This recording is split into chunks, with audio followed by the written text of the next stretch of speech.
As the ISIL caliphate reportedly nears its end, hundreds of foreign nationals, including women and their children, are ending up in a detention camp run by the Syrian Democratic Forces. Sarah Khairat, our social media producer, has been looking at that and other stories on this, Sarah. Yeah, some incredible stories coming from out there with a lot of people following them for years now. So some of the women and children are talking to Western journalists in a last-ditch attempt to get out of Syria. Now, a few days ago, we reported on a couple of French ISIL women and their children who were found in the back of a truck after they managed to escape ISIL's territory in Baghuz. Now, they said they paid smugglers to get them out.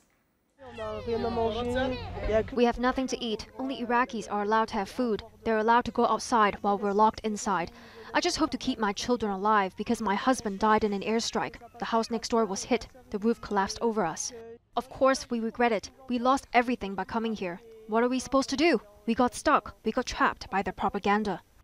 More stories are coming out because this week a 19-year-old German citizen was found with her two children in an SDF custody camp and on her way to the detention centre near Baghuz. Now, Leonara says she wants to return home and explained why she ended up in Syria, she says, when she was just 15 years old.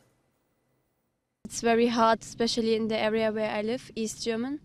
It's not allowed. It's very hard to live like a Muslim.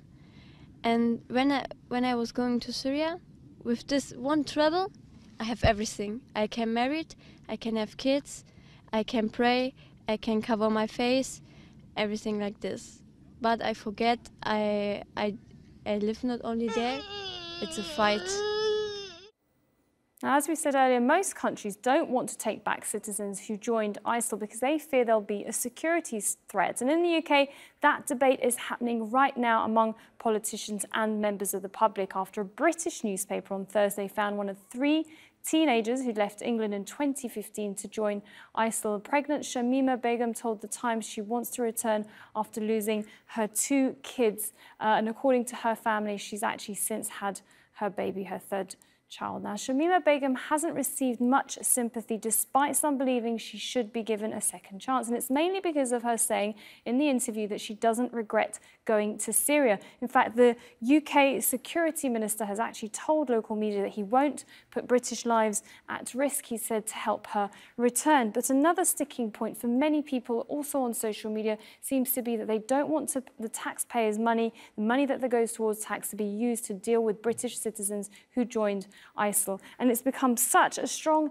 debate with people calling into radio shows to talk about this, but they're also posting polls on Twitter, like this one here, on whether she should be able to return home. And this one, 94% of people said they don't think she should return. So that's a majority there, and they're not so forgiving. But some people also believe that she has been very vulnerable and groomed, and that's why she should be allowed to return to be rehabilitated. Another point of view is that as a British citizen, she should be allowed to return and receive a fair trial under British law. But we'd love to know what you think, so do get in touch with us. I'm on Twitter. You can send me those thoughts at Sarah Khairat.